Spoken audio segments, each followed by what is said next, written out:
Assalamualaikum warahmatullahi wabarakatuh. Hai teman-teman, perkenalkan saya Afifah dengan NPM C1C0190019 dari kelas akuntansi 5C Universitas Bengkulu. Jadi, pada video ini saya akan sedikit membahas tentang kombinasi bisnis dari buku Ibu Dwi Martani sebagai pemenuhan tugas saya kepada Bapak Mardhani Hatta, SE MSI FKSIE. Baiklah, tanpa berlama-lama langsung saja kita mulai pembahasan mengenai kombinasi bisnis. Jadi, dalam menjalankan sebuah usaha, tentu saja kita ingin perusahaan itu semakin maju dan berkembang.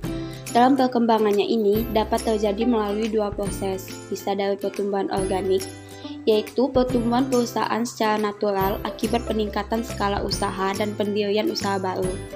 Namun, dalam pertumbuhannya ini membutuhkan waktu yang lama. Kemudian ada yang namanya pertumbuhan anorganik.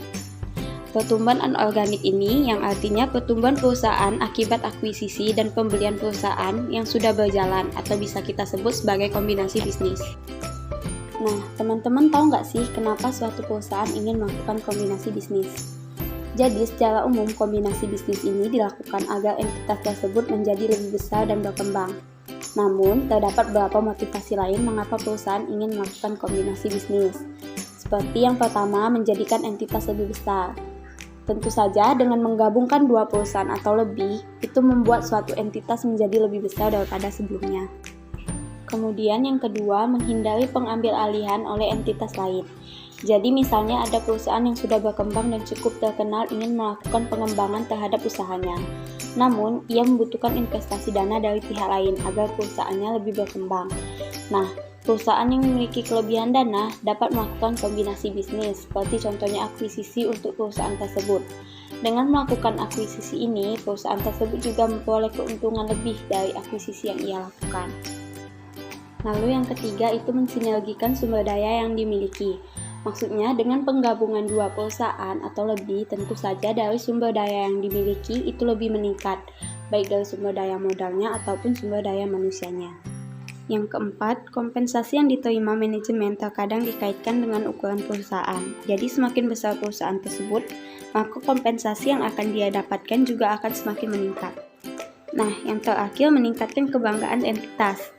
Jadi, jika kita bergabung dengan perusahaan yang sudah maju dan terkenal, tentu saja nama perusahaan atau entitas kita juga ikut dikenal dengan khalayak ramai. Nah, hal itulah yang menjadikan kebanggaan untuk entitas. Selanjutnya yaitu jenis kombinasi bisnis. Nah, di jenis kombinasi bisnis ini ada yang namanya strategi bisnis yang terbagi menjadi 3. Yang pertama, integrasi vertikal, yang artinya kombinasi bisnis dengan melakukan akuisisi entitas yang memiliki hubungan pemasok atau distribusi. Contohnya, entitas produsen mie instan mengakuisisi entitas produsen gandum yang merupakan bahan mie instan.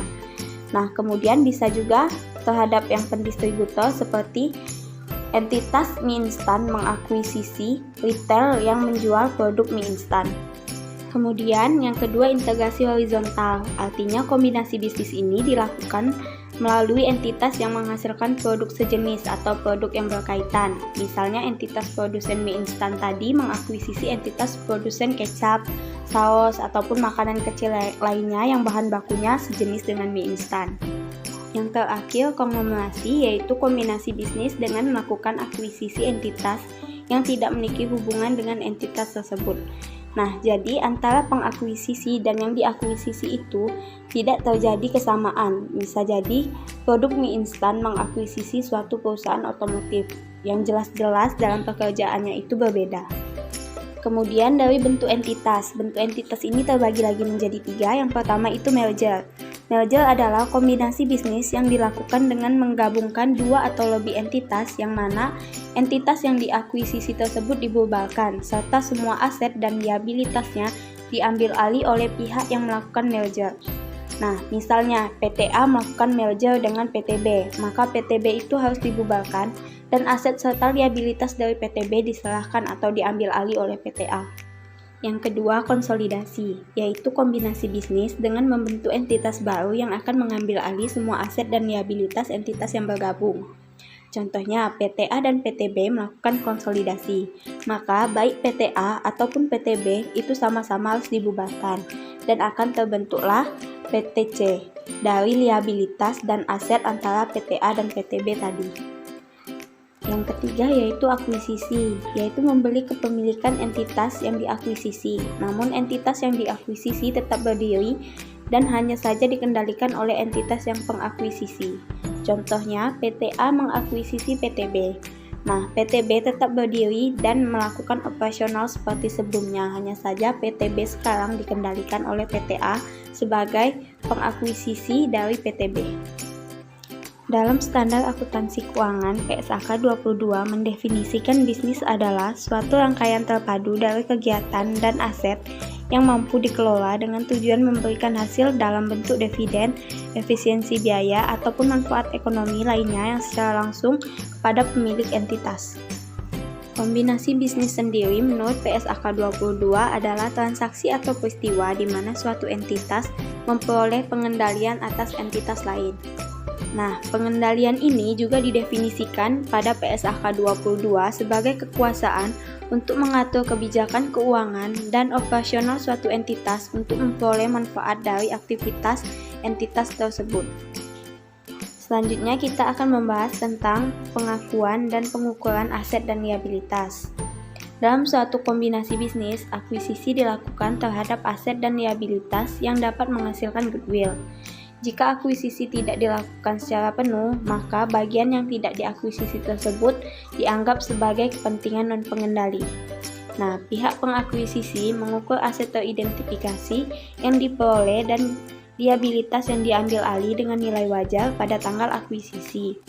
Kemudian, ketika kita melakukan kombinasi bisnis, tentu saja ada biaya transaksi yang dikeluarkan baik dari pihak yang mengakuisisi ataupun dari pihak yang diakuisisi.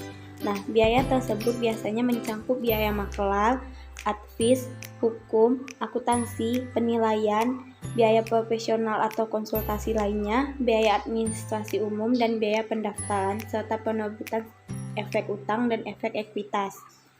Biaya-biaya yang terkait tentang akuisisi ini diakui sebagai beban pada periode saat biaya tersebut terjadi dan jasa diterima, kecuali biaya untuk menerbitkan efek utang ataupun efek ekuitas. Selain biaya transaksi, dalam kombinasi bisnis dikenal istilah yang namanya imbalan yang dialihkan.